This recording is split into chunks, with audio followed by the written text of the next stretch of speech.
Sahabat setia Gowor yang dikasih Tuhan, Shalom. Hari ini adalah Senin 29 Desember 2025, hari kelima dalam oktav Natal. Kita awali hari ini dengan penuh rasa syukur, dengan penuh semangat. Kita akan merenungkan firman Tuhan hari ini yang diambil dari Injil Lukas 2 ayat 22 sampai dengan 35. Kita siapkan hati kita. Haleluya, haleluya, haleluya. Kristuslah cahaya yang menerangi para bangsa. Dialah kemuliaan bagi umat Allah. Haleluya, haleluya, haleluya. Tuhan bersamamu dan bersama rohmu. Inilah Injil suci menurut Lukas, dimuliakanlah Tuhan. Ketika genap waktu pentahiran menurut hukum Taurat, Maria dan Yusuf membawa anak-anak Yesus ke Yerusalem untuk menyerahkan dia kepada Tuhan. Seperti ada tertulis dalam hukum Tuhan, semua anak laki-laki sulung harus dikuduskan bagi Allah. Juga mereka datang untuk mempersembahkan kurban menurut apa yang difirmankan dalam hukum Tuhan, yaitu sepasang burung tekukur atau 2 ekor anak burung merpati. Adalah di Yerusalem seorang bernama Simeon. Ia seorang yang benar dan saleh hidupnya, yang menantikan penghiburan bagi Israel. Roh Kudus ada di atasnya, dan kepadanya telah dinyatakan oleh Roh Kudus bahwa ia tidak akan mati sebelum melihat Mesias, yaitu dia yang diurapi Tuhan. Atas dorongan Roh Kudus, Simeon datang ke bait Allah. Ketika kanak-kanak Yesus dibawa masuk oleh orang tuanya untuk melakukan apa yang ditentukan hukum Taurat, Simeon menyambut anak itu dan menatangnya sambil memuji Allah, katanya, "Sekarang Tuhan, biarkanlah hamba-Mu ini pergi dalam damai sejahtera sesuai dengan firman-Mu. Sebab mataku telah melihat keselamatan yang daripada-Mu, yang telah Engkau sediakan di hadapan segala bangsa, yaitu terang yang menjadi pernyataan bagi bangsa-bangsa lain dan menjadi kemuliaan bagi umat-Mu Israel." Yusuf dan Maria amat heran akan segala sesuatu yang dikatakan tentang kanak Yesus. Lalu Simeon memberkati mereka dan berkata kepada Maria, ibu anak itu, "Sesungguhnya anak ini ditentukan untuk menjatuhkan atau membangkitkan banyak orang di Israel, dan untuk menjadi suatu tanda yang menimbulkan perbantahan, dan suatu pedang akan menembus jiwamu sendiri supaya menjadi nyata pikiran hati banyak orang." Demikianlah sabda Tuhan. Terpujilah Kristus. Sahabat setia Gowor yang dikasih Tuhan, Shalom. Dalam momen persiapan perkawinan, saya selalu menegaskan kepada pasangan-pasangan bahwa tujuan perkawinan haruslah dimengerti dengan seksama. Karena menjalani hidup rumah tangga tanpa tahu tujuan yang jelas akan membuat keluarga kehilangan arah. Dan mungkin akan menyanyikan lagu, "Mau dibawa kemana hubungan kita."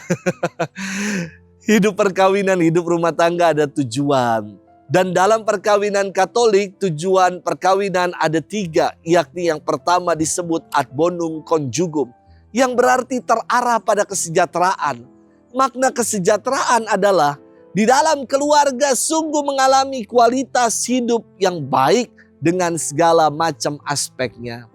Tujuan perkawinan kedua disebut ad bonum prolis, yang berarti terarah pada prokreasi.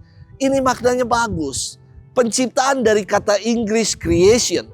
Dan Allah menciptakan dunia dan segala isinya selama 6 hari. Dan pada hari ke-7 Allah menguduskannya. Namun hingga hari ini, ciptaan masih terus berlanjut karena Allah mengangkat manusia, mengangkat keluarga-keluarga untuk menjadi partner Allah dalam karya penciptaan. Procreation. Ya. Tujuan yang ketiga dari hidup berkeluarga adalah ad bonum educationis, yakni keluarga-keluarga menjadi sekolah iman, tempat pribadi-pribadi semakin bertumbuh dan berbuah dalam kebaikan. Sahabat setia Gowor yang dikasihi Tuhan, Firman Tuhan hari ini berkisah tentang Yesus yang dipersembahkan di bait Allah. Penginjil Lukas menonjolkan peran Maria dan Santo Yusuf sebagai orang tua yang saleh, yang taat dan setia pada hukum. Hal ini dibuktikan dengan mempersembahkan Yesus kepada Allah. Mereka yakin bahwa Yesus adalah milik Allah, karena itu harus dipersembahkan kembali bagi Allah. Peran Bunda Maria dan Santo Yusuf dalam peristiwa Yesus dipersembahkan di bait Allah adalah menanamkan tradisi keagamaan sejak dini kepada anak mereka dengan mempersembahkannya, menyunatkannya, menamai. Dengan demikian, Yesus dimaklumkan sebagai anak yang sah menurut hukum Yahudi. Di samping menanamkan tradisi, Santo Yusuf dan Bunda Maria juga mendidik Yesus agar siap melaksanakan misinya kelak. Kisah ini menarik sekali jika kita sejajarkan dengan praktek baptisan bayi di dalam gereja Katolik. Banyak keluarga-keluarga milenial, keluarga-keluarga zaman sekarang yang berpikir, ngapain sih membaptis anak-anak ketika bayi? Biar nantilah setelah dewasa ia memilih imannya sendiri. Pandangan ini seolah-olah bersifat liberal, namun sesungguhnya naif. Mengapa? Karena anak sejak dini perlu dikenalkan dengan iman, perlu dikenalkan dengan Tuhan supaya ia punya pegangan dalam hidup. Janganlah kita terkecoh, seolah-olah dengan memberikan sakramen baptis pada anak, kita merampas kebebasan anak untuk beriman. Tidak seperti itu.